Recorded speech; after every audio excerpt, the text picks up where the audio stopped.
want. Glass 1 is here, the glass BSDF. But personally, I like to mess around with my settings. Now, Blender's changed over the years, so at one point I used to do my own settings and stuff. Now they have everything categorized. So you know, it's different.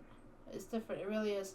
So for me personally, if you're gonna go with the principal BSDF, change down your alpha a little bit so that it's a little bit see-through, and you just want to turn off your roughness. So that you kind of got this reflection. So we're gonna do like kind of a rainy scene. Shrink this down, just scale it down as to scale.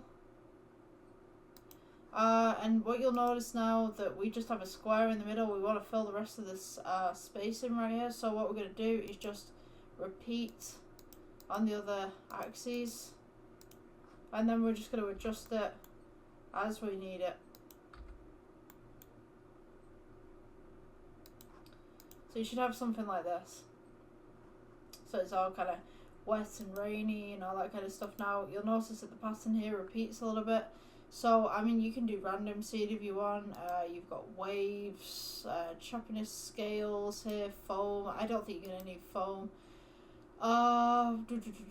Personally, I would probably go with random seed. It looks a little better.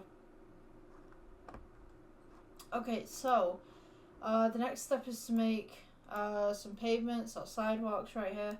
So what we're going to do is, you can do this with a cube or you can do this with a cylinder. I mean, cylinders are okay for bays and stuff like that. So with cylinders, if you load this in, you just like pull this down so it's kind of the height of a curve, and then you can elongate it.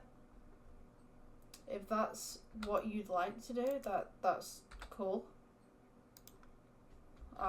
Just place that just underneath the pillars right there. This is where the pumps are going to sit.